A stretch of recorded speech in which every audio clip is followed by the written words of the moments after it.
I woke up feeling great. The birds are in the trees. They're singing me a melody.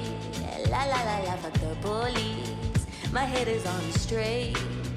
My heart is in peace. My soul is incredibly ready to change history. It's a good day to fight the system. To fight the system. It's a good day. It's a good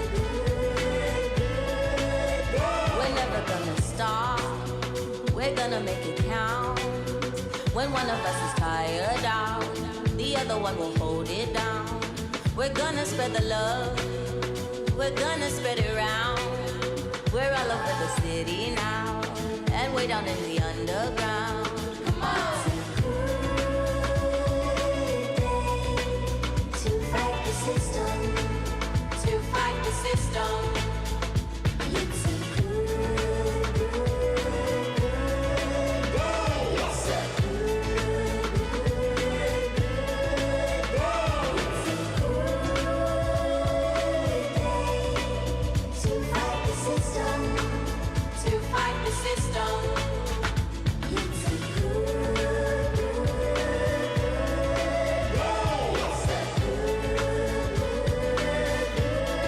It's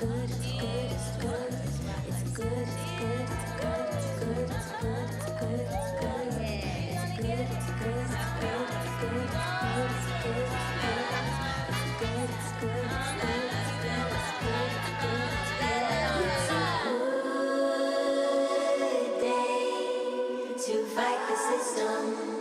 To fight the system. It's a good day. It's a good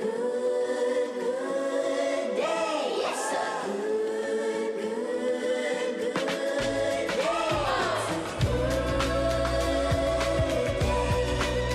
to fight the system. To fight the system. It's a good day. It's a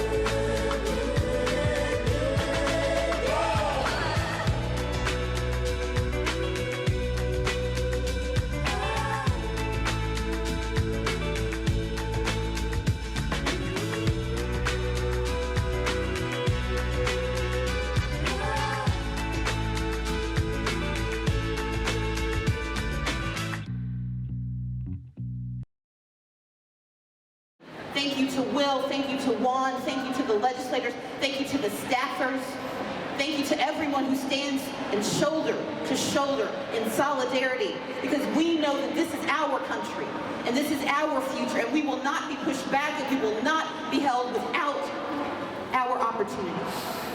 So thank you for being here tonight, thank you for what you're willing to learn this week, but more than anything, thank you for speaking up for those who go unseen and unheard too many times.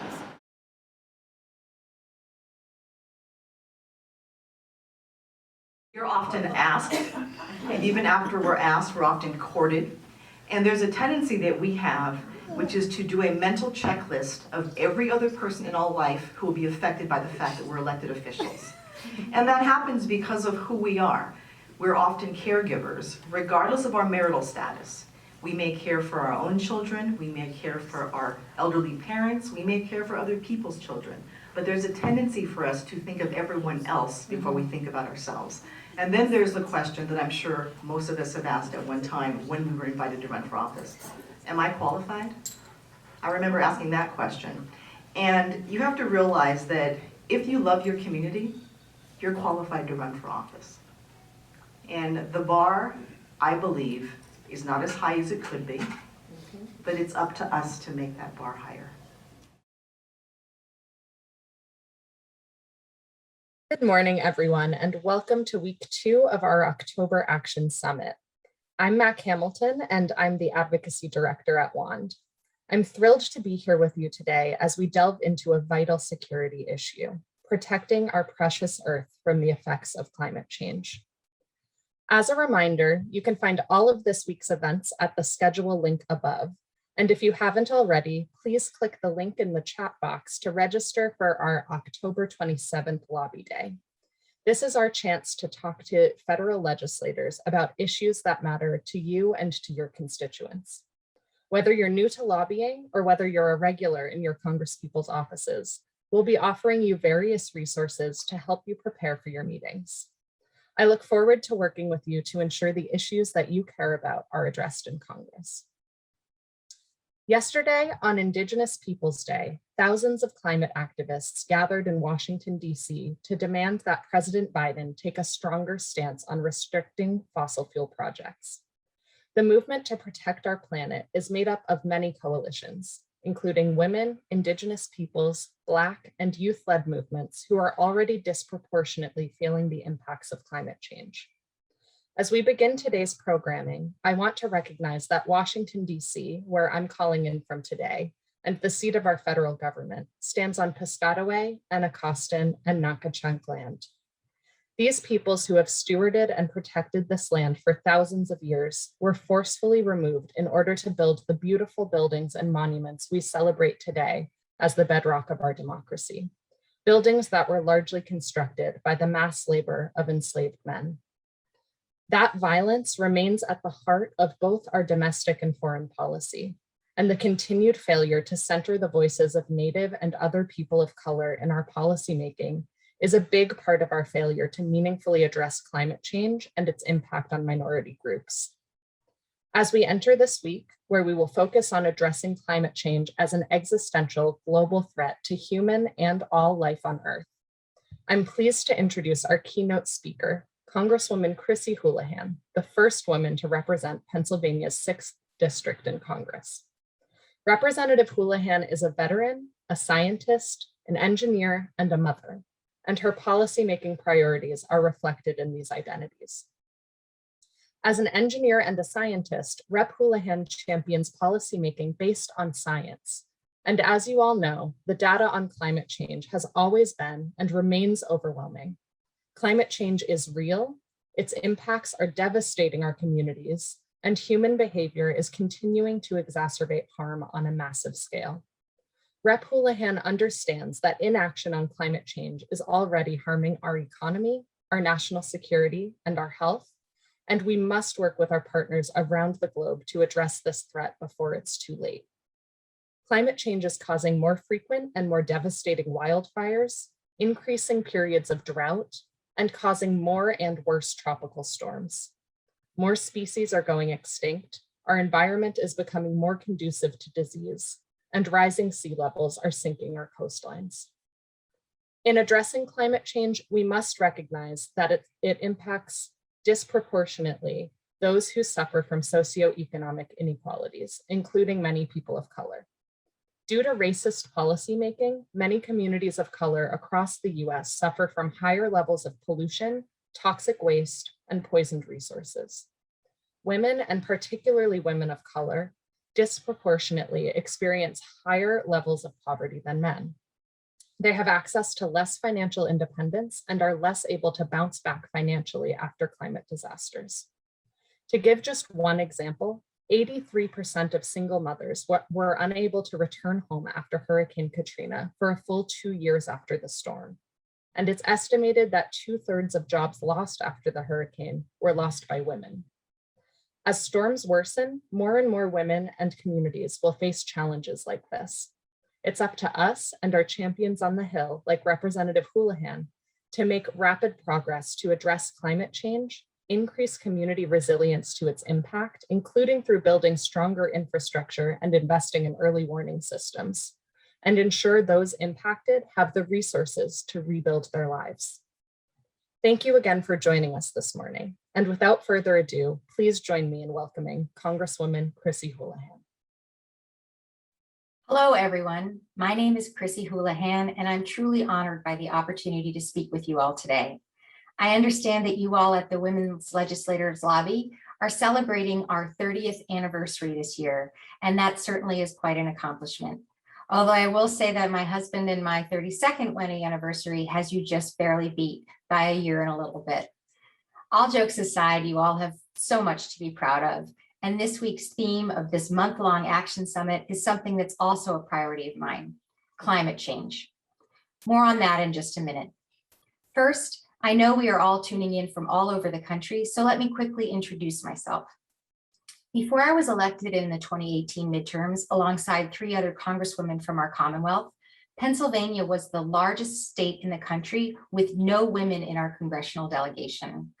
Now, it's the honor of my lifetime to represent the southeastern suburbs of Pennsylvania down in Washington.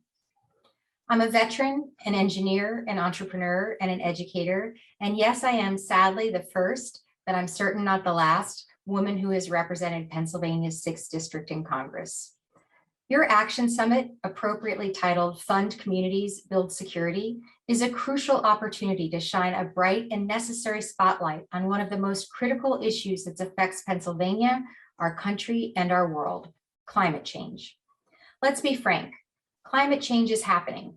We are already dealing with the effects, which will continue to get worse. As I speak to you right here, right now, I'm sitting in Chester County, which is under a current federal state of emergency due to the most recent hurricane that struck us. Climate change's pace is accelerating at a dangerous rate because of human activity. But as you very well know, this recognition cannot be reserved to just one day, 1 week, or 1 month. We need to be acting every day from here on out to combat climate change and to reverse the negative impacts that it has had on our world and will continue to have if we don't take aggressive action quickly and now. Exhaustive scientific research has provided us with hard data about the culprits of climate change. Yet, here we are in 2021, and incredibly, some are still debating climate change. Science is not partisan. The fact that climate change threatens our economy, national security, healthcare, and of course the environment is not partisan. It's why I think this Action Summit is so important. We can all recognize the impact that climate change has had on our national security. And now it's our job to amplify that message across every zip code in America. At home here in Pennsylvania, we can expect to see more increases in flooding like we just experienced with Hurricane Ida, elevated levels of insect-borne diseases like Lyme disease, and worsening air pollution and diseases like asthma if we don't start taking bold action now. The small but urgent silver lining in all of this is that we have achievable solutions. It's time for our elected bodies in Washington, D.C., in Harrisburg here in Pennsylvania, and in all of the many capitals and localities that you represent around this nation to catch up to the science and to the public's desire to start implementing these solutions and start implementing them now. This means passing the Infrastructure Investment and Jobs Act and the Build Back Better package, among other efforts.